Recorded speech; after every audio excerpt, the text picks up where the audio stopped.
আসসালামু আলাইকুম। প্রিয় দর্শক, অন্যান্য আলোচনায় আপনাদের সকলকে আমন্ত্রণ জানাচ্ছি। তারেক রহমান তার ভারত সফরের ব্যাপারে এত টালবাহানা করছেন কেন? মোদিভীতি হতে পারে, কারণ যে সমস্ত এগ্রিমেন্টে উনি সই করেছিলেন ভারতের প্রতিনিধির উপস্থিতিতে এবং মার্কিন প্রতিনিধিদের উপস্থিতিতে, ভারতে এলে সেই সমস্ত জবাব তো তাকে দিতে হবে, অন্তত নরেন্দ্র মোদীর সামনে দিতেই হবে। দ্বিতীয় হচ্ছে, মানে 1-to-1 যদি বৈঠকে উনি বসেন, সেটা বিমস্টেকের মানে ব্রিক্সের সাইডলাইনেই হোক অথবা আগস্টে আসার যে কথা চলছে তাতে, আমি গতকালকেও বলেছি উনি আসবেন বলে আমার বিশ্বাস হয় না। তা বিশ্বাস হয় না কেন? বিশ্বাস হয় না একটাই কারণে, যে তিনি নিজের সিদ্ধান্তে এখন চলতে পারছেন না, অন্যের সিদ্ধান্তে চলছেন। অন্যের সিদ্ধান্ত কি? এখানে জামায়াতের চাপ আছে, এখানে এনসিপির চাপ আছে। তিনি সবাইকে খুশি করতে চাইছেন, সবাইকে খুশি করে উনি ক্ষমতায় টিকে থাকতে চাইছেন। কিন্তু একটা কথা উনি ভুলে গেছেন, যে সবাইকে খুশি করতে চায় সে কাউকে খুশি করতে পারে না, আর বিশেষ করে ভারতের মতো বৃহৎ গণতান্ত্রিক প্রতিবেশী রাষ্ট্রকে। এখন প্রতিবেশী রাষ্ট্র কি করতে পারে? প্রতিবেশী রাষ্ট্র যদি মনে করে যে আমি তার বিরুদ্ধে ব্যবস্থা নেব, তাহলে অনেক কিছু করতে পারে। গতকাল আমাদের এখানে মানে বর্ষাকালীন অধিবেশন শেষ হয়েছে পার্লামেন্টের। এখন তো হাতে অখণ্ড সময়। গতকাল রাতে সন্ধ্যের পর থেকে রাত 1:30 অবধি প্রচুর দৌড়ঝাঁপ হয়েছে। দৌড়ঝাঁপ বলতে কখনো এসপিজি, কখনো দলবল নিয়ে যাচ্ছেন শেখ হাসিনার ওখানে তার সঙ্গে কথা বলতে, কখনো এখানে অজিত দোভাল, জয়শঙ্করজি একলা মিটিং করছেন, কখনো অজিত দোভাল, রাজনাথ সিং, মোদি, জয়শঙ্করজি একসঙ্গে মিটিং করছেন, মানে সিরিজ অফ মিটিং। এর মধ্যে গভীর রাতে আবার ডেকে পাঠানো হয় সিডিএস কে, চিফ অফ ডিফেন্স স্টাফকে। সেটা এর মধ্যে চিফ অফ ডিফেন্স স্টাফের সম্পর্কটা কোথায় আমি এখনো ধরতে পারিনি। কিন্তু এই বাংলাদেশে একটা খবর রটেছে যে দীনেশ ত্রিবেদী নাকি আবার একটা চিঠি নিয়ে যাচ্ছে, আমন্ত্রণ পত্র। আমার বিশ্বাস হয় না, আমাদের কাগজেও এরকম কিছু বেরোয়নি। তাছাড়া বাংলাদেশে এরকম বেল নেই, আপনাদের বাসায় বাংলাদেশের অত বেল নাই। যারা আমেরিকাকে চেপে রাখতে পারে তাদের কাছে বাংলাদেশ কি? তবে এর ফলশ্রুতি হিসেবে বাংলাদেশকে কিন্তু কঠিন গুণাগার দিতে হবে। গুণাগার বলতে বাংলাদেশ ভারত ছাড়া কিন্তু তার নড়ার জায়গা নেই, সে খাদ্য পানীয় থেকে আরম্ভ করে জল অবধি। এখন আপনার দেশের যা অবস্থা, তাতে বেসিক দুটো চাহিদা মানুষের, যেটা সেটা হচ্ছে বিদ্যুৎ আর একটা হচ্ছে খাদ্যপণ্য। বিদ্যুৎ না থাকলে ট্যাঙ্কে জল উঠছে না, মোবাইল চার্জ হচ্ছে না, কোম্পানি বন্ধ হয়ে যাচ্ছে, তারপর আবার গ্যাসের সংকট, সিএনজির সংকট, পরিবহন কমে যাচ্ছে। ধরুন একটা মানুষ সকালবেলা ঘুম থেকে উঠে তার প্রথম কাজ কি হলো? দাঁত ব্রাশ করবে, সে টয়লেটে যাবে, প্রতিটা জায়গায় কিন্তু জল লাগছে। বাড়ির গৃহিণী, তিনি রান্না চড়াবেন, ট্যাঙ্কে জল নেই, কারণ কারেন্ট নেই, ট্যাঙ্কে জল উঠছে না, হাঁড়ি চড়ছে না। আপনি বাজারে যাবেন, গাদা গাদা টাকা নিয়ে যাবেন, থলে ভর্তি হবে না। ফিরে এসে আপনাকে ফাঁকা পেটে, ফাঁকা পকেটে হাঁটতে হাঁটতে আপনাকে অফিস পৌঁছাতে হবে। তার মধ্যে তো অর্ধেক বেকার হয়ে গেছে। শেখ হাসিনা যখন গেছিলেন তখন তো বিদ্যুতে স্বনির্ভর ছিল। তাহলে এই টুকু সাহেবকে বসিয়ে দিয়ে, যিনি আগের বারে সমস্ত কেচ্ছা বেচ্ছাগুলো করেছিলেন, তাকে আবার ওই পদে বসিয়ে দিয়ে তারেক রহমান কি প্রমাণ করতে চাইলেন? বাংলাদেশ কি গরু ছাগলের দেশ হয়ে গেছে না? বাংলাদেশের মানুষগুলো তাদেরকে নিয়ে যা পারবেন তাই করবেন। আপনাদের কি বলবো, তার মধ্যে আবার আশা করছেন যে ভারতবর্ষে নরেন্দ্র মোদী আবার দ্বিতীয়বার প্রধানমন্ত্রীকে আমন্ত্রণ জানিয়ে চিঠি লিখবেন। দ্বিতীয়বার না, তৃতীয়বার। একবার তো শুভেচ্ছা বার্তার সঙ্গে সঙ্গে একবার আমন্ত্রণ জানিয়েছিলেন, দ্বিতীয়বারে ব্যক্তিগতভাবে চিঠি দিয়েছিলেন, আমন্ত্রণ জানিয়েছেন, তৃতীয়বার বিমস্টেকের সভাপতি হিসেবে তাকে চিঠি দিয়ে আমন্ত্রণ জানিয়েছেন। আর কত পায়ে ধরতে হবে তারেক রহমানকে যে আপনি আসুন প্রভু, এসে আমাদের উদ্ধার করুন? আমি জানি না আসবে কিনা, আমি জানি না। তবে আপনাদের সে পররাষ্ট্র উপদেষ্টা আছে না, না প্রতিমন্ত্রী শামা ওবায়েদ, তিনি একটা প্রেস কনফারেন্স করেছেন। তা প্রেস কনফারেন্সটা আমি সাইডে তুলে দিচ্ছি, আপনার প্রেস কনফারেন্সটা দেখুন একবার। আছেন তার মধ্যেই যদি সবকিছু মেলে অবশ্যই ভারত সফর হবে, জাপান সফর হবে, সব সফরই হবে, সেটা দেখা যাক। আমি আবারও বলছি, আমরা সকল দেশ সফরের ক্ষেত্রেই আমরা বাংলাদেশ সরকার পজিটিভ আছে, কিন্তু এটা নির্ভর করবে মাননীয় প্রধানমন্ত্রীর সময়ের উপরে এবং দুই দেশের আলোচনার কতটুকু আগাচ্ছে সেটার উপর। আমি বলি যে কোনো সময় যখন দুই দেশের প্রধান কথা বলেন, দ্বিপাক্ষিক আলোচনা হয়, তখন অনেক সমস্যা সমাধানেরই সুযোগ থাকে। সেই সুযোগটা তো আছে, রয়ে গেছে, এবং ভারতের দিক থেকে উচিত হবে সেই সুযোগের সদ্ব্যবহার করা। আশা করি এর থেকে আপনাদের কাছে প্রমাণ হলো যে আগস্টে আসারই এখনো কোনো পরিকল্পনা স্থির হয়নি। উনি নিজে মুখে বলছেন উনি নাকি জাপান সফর যাবেন, জাপানের প্রধানমন্ত্রীকে নাকি আমন্ত্রণ জানিয়েছেন, তিনিও নাকি আসবেন। সবই খাতায় কলমে। গাঁজাগুলিতে তো একেবারে ওস্তাদ, যেরাম পারে গাঁজাগুলি খাইয়ে দেয় লোককে। কিন্তু গাঁজাগুলি খাওয়ালেই তো আর লোকে তো আর আপনার হবে না, মানে ভিজবে না, চিড়ে ভিজবে না। আর এই যে আপনার যে শেখ হাসিনা যাচ্ছেন, যার ব্যাপারে এত দৌড়দৌড়ি চলছে, প্রাণান্তকর দৌড়দৌড়ি চলছে, তার মানে কি সময় কি একদম শেষ প্রান্তে এসে গেছে? কারণ মার্কিন যুক্তরাষ্ট্র দেরি করতে চাইছে না। লাস্ট যে মিটিংটা করে গেছিলেন আমাদের এখানে সার্জিও গোর, তিনি পরিষ্কার বলেছেন আমরা আর দেরি করতে চাইছি না। দেরিটার কারণ না, এ করার কারণটা হচ্ছে গিয়ে যত দেরি হবে তত ইরান যুদ্ধ তত পাকাবে, এবং ওখান থেকে একটা সম্মানজনক নিষ্কৃতি পেতে চাইছে আমেরিকা, আর সঙ্গে সঙ্গে ট্রেড ডিলটা।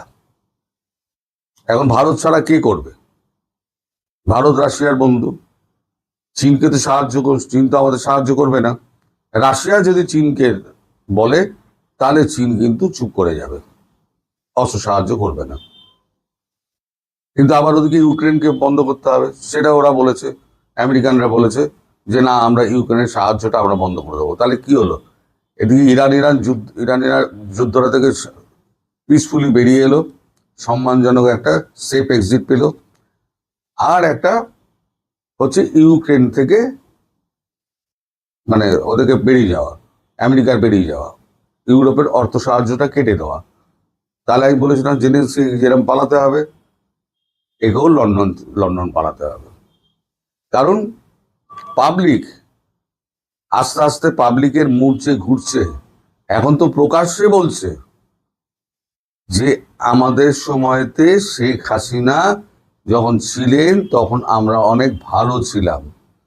আগে কানে কানে বলতেন, চায়ের আড্ডায় বলতেন, এখন প্রকাশ্যে বলছেন। কজনকে আপনারা জেলে ভরবেন? 18 কোটি মানুষকে তো আর জেলে ভরতে পারবেন না। এই যে আমাদের এত যে লোকজন গেলেন, গোয়েন্দা প্রধান গেলেন, বরাক জৈন, তা আপনাদের যারা ওই দিল্লি না ঢাকা, স্বৈরাচারী মানবো না, দাদাগিরি মানবো না, ভারতের করদ রাজ্য হয়ে থাকবো না, যারা রাস্তা গরম করতেন, তাদের তো একজনকেও দেখা গেল না। ওই তারা কোথায় গেলেন? আসলে আমি বলেছি না কাগুজে বাঘ, এরা হচ্ছে কাগুজে বাঘ। তো পারিপার্শ্বিক যা অবস্থা দেখছি, আমেরিকার চাপ, ভারতের একটা গণতান্ত্রিক সিদ্ধান্ত এবং শেখ হাসিনাকে সস্থানে বসানো, আমার মনে হচ্ছে আগস্টের শেষ দিকে হয়তো তারেক রহমান আসার সুযোগে পাবেন কিনা আমার সেই বিষয়ে যথেষ্ট সন্দেহ আছে মশাই। চিঠিবিটি ছেড়ে দিন, আগস্টের শেষ সপ্তাহের দিকে চোখ দিকে তাকিয়ে থাকুন। আমি যখন যা বলি খবর নিয়েই বলি। হ্যাঁ, হয়তো শেষ সপ্তাহ হলো না, সেপ্টেম্বরের প্রথম সপ্তাহ হলো, এরমই কিছু একটা হবে। তবে সময় খুব একটা বেশি দূরে নেই। শেখ হাসিনা মাথা উঁচু করে ফিরবেন, তার এগেনস্টে কোনো রকম আপনার ক্রিমিনাল মামলা যত আছে সেগুলো থাকবে না, সমস্ত উইথড্র হয়ে যাবে, একটা কিছু থাকবে না। আর আপনি তারেক রহমান যদি না আসেন না, তাহলে গঙ্গা চুক্তি, তিস্তা চুক্তি, তারপরে যে খাদ্য পানীয় বন্টন মানে এ পাঠানো, তারপরে তো আপনার ট্রান্সশিপমেন্টের যদি এখন যা যা সুযোগগুলো কিছু কিছু পাওয়া যাচ্ছে সেগুলোও বন্ধ করে দেবে এবং আপনার ওই ভিসাটাও বন্ধ করে দেবে। এবার মর দেশের পাবলিক আরো খেপে যাবে, কারণ ভিসাটা তো পাওয়া যাচ্ছিল, ভিসাটাও যদি বন্ধ করে দেয় তাহলে পাবলিক কার ওপরে খেপবে? তারেক রহমানের ওপরে খেপবে। তারেক রহমানকে লাঠি নিয়ে তাড়া করবে চৌরাস্তার মোড়ে। এবার দেখে নেবেন আমার কথাটা কতটা সত্যি হয় এবং কতটা বাজে কথা হয়। আমি এখনো পর্যন্ত যা বলে এসেছি সব অক্ষর অক্ষরে মিলে গেছে, এবারও যা বলছি অক্ষরে অক্ষরেই মিলবে। আপনারা শুধু ওয়েট করুন। সবাই ভালো থাকবেন, সুস্থ থাকবেন, সাবধানে থাকবেন। আর একটা কথা, আমি বলেছিলাম ব্যস্ততার কারণে আমি হয়তো 1:30টায় ভিডিওটা আপলোড করতে পারবো না, কারণ আমার কাজটা হয়নি, আমি যেতে পারিনি, তাই আমি যথাসময় ভিডিওটা দুপুরবেলা আপলোড। ভারতীয় পত্রপত্রিকায় একটা খবর বেরিয়েছে যে তারেক রহমান সাহেব এই আগস্ট মাসেই ভারত সফরে যাচ্ছেন। এত তাড়াতাড়ি তিনি ভারত সফরে যাচ্ছেন এমন খবর কেন বের হলো? সত্যি তিনি যাচ্ছেন কিনা, আর গেলে কি হতে পারে? সাধারণত এই ধরনের ভিজিট কেন এত তাড়াতাড়ি আয়োজন করা হয়, এই নিয়ে একটু আলোচনা করব। ভারতে প্রায় সব পত্রিকা দেখলাম যে খবরটা দিয়েছে এবং বলা হচ্ছে যে ভারত 21-22 আগস্ট বলেছে তারেক রহমান সাহেবকে ভারত সফর করতে। তারেক রহমান সাহেবের পক্ষ থেকে নাকি বলা হয়েছে যে তিনি 20 তারিখ তাদের রাষ্ট্রপতি নির্বাচন, তার সেপ্টেম্বরে হলে ভালো হয়। তার মানে বোঝা যাচ্ছে যে এই খবরের নিশ্চয়ই কোনো না কোনো ভিত্তি আছে, অর্থাৎ তারেক রহমান সাহেবকে ভারত সরকার এঙ্গেজমেন্টে রাখতে চাচ্ছে এবং এই ভিজিট যদি হয় সত্যি সত্যি, তাহলে তারেক রহমান সাহেবের যারা প্রপোনেন্ট আছেন তারা বলবে যে ভারত একেবারে পায়ে ধরে রাজি করিয়ে তারেক রহমানকে দিয়ে একটা ভিজিট করিয়েছে, এছাড়া ভারতের আর ইজ্জত থাকছিল না। তবে ভারতের পক্ষ থেকে রিয়েলিটিটা একটু ভিন্ন। ভারত তারেক রহমানের সরকারকে এঙ্গেজমেন্টে রাখতে চায়, কারণ ভারত আসলে বাংলাদেশে কিছু পজিটিভ চেঞ্জ চায়। আর তারেক রহমানের তো কিছু প্রয়োজন আছে। প্রথম কথা হলো তারেক রহমান সাহেব যে বিদেশে যাবেন বলছেন, জাপান, সৌদি আরব, সেগুলো তো আসলে বোঝা যায় যে এইসব দেশে যাওয়াটা যে কোনো সময় উনি যেতে পারেন, এসব ভিজিট আয়োজন করা খুব সহজ। কিন্তু ভারতে যদি উনি ভিজিট করতে পারেন বা করেন, তাহলে এটা তার সরকার প্রধান হিসাবে তিনি যে অনেকটা আইসোলেটেড আছেন বাংলাদেশে, তার কোনো বিদেশমুখী সফরও নাই। আর যেটা সবচেয়ে ইম্পর্টেন্ট, আমি আগেও বলেছি যে তারেক রহমানকে কেউ কিন্তু ভিজিট করছেন না। আর তারেক রহমান সাহেবেরও হয়তো একটা ইচ্ছা থাকতে পারে যে প্রধানমন্ত্রী নরেন্দ্র মোদী সাহেব বাংলাদেশ ভিজিট করুক। যদি এই ধরনের বড় রাষ্ট্র থেকে একজন প্রধানমন্ত্রী বাংলাদেশ ভিজিট করে, তাহলে তো তারেক রহমান সাহেবের এখন যে একটা মানে ওনাকে যে একটা এক ঘরে সরকার প্রধান হিসাবে দেখাচ্ছে, সেই অবস্থাটা থাকবে না। বিশেষ করে ভারত বা চীন থেকে যদি প্রেসিডেন্ট, প্রধানমন্ত্রীরা বাংলাদেশ সফরে আসে, অন্যান্য দেশ থেকেও কিন্তু আসতে পারে, তখন একটা পরিস্থিতি ভিন্ন হবে। কিন্তু সার্বিকভাবে তারেক রহমানের সরকার যে ধরনের বদনাম ঘাড়ে নিয়ে আসেন, যে ধরনের ইলেকশনের মাধ্যমে তিনি ক্ষমতা এসেছেন, এবং সম্প্রতি আপনারা জানেন যে জাতিসংঘ নিরাপত্তা পরিষদের একটা রিপোর্টে বলা হয়েছে যে বাংলাদেশে আল কায়েদা তাদের ঘাঁটি গাড়ছে এবং শাখা প্রশাখা বিস্তার করছে।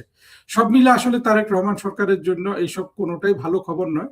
তবে তিনি যদি ভারত যেতে পারেন, এইটা এক ধরনের মুখ রক্ষা হবে। কিন্তু আমার প্রশ্ন অন্য জায়গায়, যে তিনি যে এত তাড়াতাড়ি ভারত যাবেন, যদি তিনি 21-22 তারিখও ভারত যান, কিংবা সেপ্টেম্বরের প্রথম সপ্তাহেও ভারত যান, তাহলে তিনি কি আলোচনা করবেন, কি প্রস্তুতি হচ্ছে? এই ধরনের মানে যে এই ভিজিটটা যে ধরনের ইম্পর্টেন্স পাওয়ার দরকার ছিল, বিশেষ করে বাংলাদেশের সামনে অনেকগুলো ইস্যুজ আছে, যেমন আপনার একটা গুরুত্বপূর্ণ বিষয় হলো যে গঙ্গার পানি চুক্তি নবায়ন করা, যেটা 30 বছর মেয়াদে প্রধানমন্ত্রী শেখ হাসিনা 1996 সালে করেছিলেন। এটা একটা মজার বিষয়, কেউ খেয়াল করছেন না যে প্রধানমন্ত্রী শেখ হাসিনা 30 বছর মেয়াদী একটা চুক্তি করার ফলে 30 বছর কিন্তু এই জায়গায় আর কাউকে কোনো কথা বলতে হয় নাই, কোনো সমস্যা কিন্তু হয় নাই। সে তারপরে বিএনপি সরকারও কিন্তু 5 বছর ছিল, অন্যান্য সরকার ছিল, ইউনূসের দস্যুতন্ত্র ছিল 2 বছর, ফখরুদ্দিন মঈনুদ্দিনের 2 বছর। এইভাবে প্রতিটা সরকার কিন্তু ওই 96 সালে করা গঙ্গার পানি বন্টন চুক্তি থেকে মানে তারা সুবিধা পেয়েছিল। এখন তারেক রহমানের কাছে এটা কিন্তু বড় ধরনের চ্যালেঞ্জ হয়ে গেছে যে এই চুক্তি নবায়ন করতে উনি পারেন কিনা। এইটা একটা বিষয়। তারপরে ব্যবসা বাণিজ্যের ক্ষেত্রে এখন শুধু একমুখী ব্যবসা চলছে, যে ভারত থেকে বাংলাদেশে জিনিসপত্র আসছে, বাংলাদেশ থেকে তেমন কোনো জিনিসপত্র ভারতে যাচ্ছে না। অবশ্য বাংলাদেশের ভেতরে জিনিসপত্র আছে কিনা সেটাও একটা প্রশ্ন। কিন্তু এই বাণিজ্য দ্বিমুখী করার জন্য কিন্তু তারেক রহমান সাহেবের একটা চাপ থাকবে। গঙ্গার পানি বন্টন চুক্তি, তারপরে এই বাণিজ্য, সবার উপরে তো প্রধানমন্ত্রী শেখ হাসিনা যে বাংলাদেশে আসছেন সেই ইস্যুটা আছে। এটা নিয়ে স্পষ্টত তারেক রহমান সরকারের মধ্যে একটা বড় ধরনের ভয় কাজ করছে। তারেক রহমান হয়তো চাইবেন যে শেখ হাসিনা যেন কোনোভাবেই ডিসেম্বরে না আসেন, উনি যেন পিছিয়ে দেন। ওনার স্বার্থে আসলে এই জিনিসগুলো কাজ করবে, কারণ শেখ হাসিনা যদি বাংলাদেশে ফিরে আসেন, পুরো রাজনৈতিক ময়দান কিন্তু একেবারে চেঞ্জ হয়ে যাবে। এখন যে অবস্থাটা আছে এইটা থাকবে না।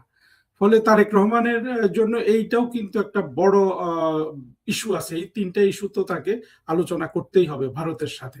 কিন্তু এই ধরনের ইস্যু আলোচনা করতে, বিশেষ করে পানি বন্টন, বাণিজ্য, বা যদি তারা কোনো চুক্তি করতে চান, 1-2টা MOU সাইন করতে চান, এটা করতে হলে তো অন্তত বাংলাদেশের মতো রাষ্ট্র, যার পররাষ্ট্র মন্ত্রণালয়ের কোনো দক্ষতা নেই, যার পররাষ্ট্র মন্ত্রণালয়ের বাইরে অন্যান্য মন্ত্রণালয় যারা এই ধরনের ভিজিটে সংযুক্ত থাকে, যেমন পানি সম্পদ মন্ত্রণালয়, বাণিজ্য মন্ত্রণালয়, সেগুলোর তো দক্ষতা আরো নাই, কোনো ধরনের দক্ষতা নাই। এমনকি সেপ্টেম্বর মাসেও যদি ভিজিট হয়, আর্লি সেপ্টেম্বর, অর্থাৎ ব্রিক্স সামিটের আগে, তার মানে হলো যে ব্রিক্স সামিটের আগে যদি হয়, তারেক রহমান হয়তো 2বার ভারত যাওয়ার সুযোগ পাবেন। ব্রিক্স সামিটের সময় ব্রিক্স আউটরিচ সেশনে যে তারেক রহমানের যাওয়ার দাওয়াত পেয়েছেন, সেখানেও তিনি যেতে পারেন। অর্থাৎ তাহলে কিন্তু তারেক রহমানের অনেক মুখ রক্ষা হয়। কিন্তু প্রস্তুতির জন্য এটা কোনোভাবেই আসলে বড় সময় না, খুবই কম সময়। ফলে যদি একটা ভিজিট হয়েও যায়, যদি আসলে আগস্টেই হয়, তখন বুঝতে হবে যে এটা শুধু একটা মুখ রক্ষার সফর হলো। সেপ্টেম্বরে হলেও তাই।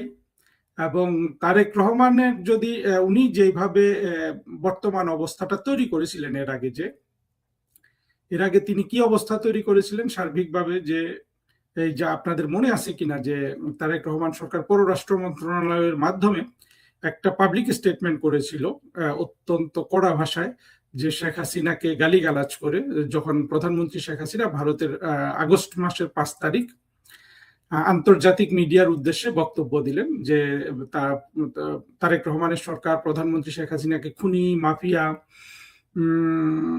গণহত্যাকারী, এইভাবে অন্তত 4 থেকে 5টা বিশেষণ দিয়ে পাবলিক স্টেটমেন্ট দিয়েছিল, যেটা আসলে বুঝিয়ে দেওয়া হয়েছিল যে শেখ হাসিনাকে গ্রেপ্তার না করলে অথবা তার কণ্ঠরোধ না করলে বাংলাদেশ ভারতের মধ্যে কোনো ধরনের সম্পর্কের উন্নয়ন হবে না।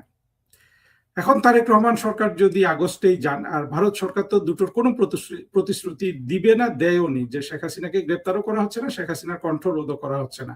সেই ক্ষেত্রে কিন্তু আপনার সুস্পষ্টভাবে ওই তার যে স্টেটমেন্টটা, পাবলিক স্টেটমেন্ট বাংলাদেশের পররাষ্ট্র মন্ত্রণালয় থেকে, এই পাবলিক স্টেটমেন্টটার একটা বিশাল পরাজয় হবে। আপনারা দেখেছেন কিনা, আত্মঘাতী জঙ্গি নাহিদও কিন্তু হুঙ্কার ছাড়ছিল। আমি এটা প্রথম আলোর খবরে দেখলাম যে শেখ হাসিনাকে মানে গ্রেপ্তার করে বাংলাদেশের হাতে হস্তান্তর করা, এই ব্যাপারে সিদ্ধান্ত না হলে তারেক রহমান যেন কিছুতেই ভারত সফরে না যান। এতগুলো জিনিস আসলে ভারত চাচ্ছে এক ঢিলে মেরে ফেলতে। যদি তারেক রহমান ভারতে যান, তারপরে তো আর এখন যে দাবি দাওয়া করে ফেলেছেন শেখ হাসিনা সম্পর্কে, সেটার আর আসলে কোনো মূল্য থাকবে না। অর্থাৎ তারেক রহমান যদি আগস্টে বা সেপ্টেম্বরে ব্রিক সম্মেলনের আগে বাইলেটারাল ভিজিট করেন, অফিসিয়াল বা স্টেট ভিজিটও বলা হচ্ছে ভারতের কোনো কোনো গণমাধ্যমে দেখলাম, তাহলে তারেক রহমান অনেকটা মাথা নত করেই ভারত গেলেন। আর এটা ছাড়া আসলে তারেক রহমানের হাতে খুব একটা অপশন নাই। সব মিলে যেটা আমরা দেখছি যে মার্কিন যুক্তরাষ্ট্রের যে বিশেষ দূত সার্জিও গর বাংলাদেশে আসলেন, সেই ভিজিটটা ভারতের জন্য সুখকর হয় নাই। সুখকর হলে আমরা কিন্তু তারেক রহমানের যে পররাষ্ট্রমন্ত্রী খলিল সাহেব, তাকে এত উত্তেজিত অবস্থায় দেখতাম না। আবার খলিল সাহেব ভারতের হাইকমিশনার দীনেশ ত্রিবেদীর সাথে যে প্রধানমন্ত্রী তারেক রহমানের একটা বৈঠক হলো, যদিও এটা প্রথম বৈঠক ছিল, একটা আনুষ্ঠানিক বৈঠক, মানে একটা শুভেচ্ছা সাক্ষাৎকার হিসাবে দেখা উচিত, সেখান থেকে বের হয়েও কিন্তু খলিল সাহেব খুব একটা স্বাভাবিক আচরণ করেন নাই। অর্থাৎ খলিল সাহেবের সাথে বিদেশিদের যে দুটো গুরুত্বপূর্ণ মিটিং, দুটো মিটিং এরই আউটকাম বাংলাদেশের পররাষ্ট্রমন্ত্রী অবশ্য আমি বলছি না, বিএনপি সরকারের পররাষ্ট্রমন্ত্রী যে হাসি খুশি অবস্থায়, কম্পোজড অবস্থায়, ঠান্ডা মাথায় একটা ভালো সাংবাদিক সম্মেলন করবেন, তাদেরকে বলবেন যে অনেক সৌহার্দ্যপূর্ণ বৈঠক হয়েছে, সেখানে এই জিনিসগুলো আলোচনা হয়েছে, বাংলাদেশের সরকারের প্রতি এই জিনিসে ভারত সরকার কিংবা মার্কিন যুক্তরাষ্ট্রের সরকার সমর্থন দিয়েছে, এই ধরনের কোনো কিন্তু খবর তারা দিতে পারেননি। সাংবাদিক সম্মেলনও না, প্রেস রিলিজও না, কোনো কিছুই না। এই বৈঠকগুলোর উপরে কিন্তু কোনো ধরনের আপনার স্টেটমেন্ট বাংলাদেশের সরকার দেয় নাই। ওই যে খলিল সাহেব যে দুটো সাংবাদিকদের সামনে দুবার কথা বলেছেন, তার মধ্যে সীমাবদ্ধ। অর্থাৎ কোনো ধরনের ভালো খবর কিন্তু তারেক রহমানের সরকার দিতে পারেননি। এই অবস্থায় আসলে তারেক রহমানের ভারত সফর করা ছাড়া আর কি করার আছে? এখন যাও, তারপরেও সাপোর্টটা হবে কি হবে না আমি সেটা আমরা দেখব। তবে তারেক রহমানের সরকারের উচিত, বা এখনো উচিত হলো, উনি আগে যে হাই স্ট্যান্ডার্ড সেট করে ফেলেছেন যে শেখ হাসিনাকে গ্রেপ্তার করা বা তার কণ্ঠরোধ করা ছাড়া তিনি ভারত সফরে যাবেন না, এর মধ্যে আবার দেখবেন কিছু কিছু দুষ্ট লোক, যেমন মহিউদ্দিন আহমেদ, সেও কিন্তু একটা টক শোতে গিয়ে উস্কে দিয়েছে যে তারেক রহমানের কোনোভাবে ভারত সফরে যাওয়া ঠিক হবে না, যেহেতু সেইখানে শেখ হাসিনা বিষয়ে তারেক রহমান যেটা চাচ্ছেন সেটার কোনো ফয়সালা না হচ্ছে। এরপরেও তারেক রহমান সরকার যদি ভারত যান,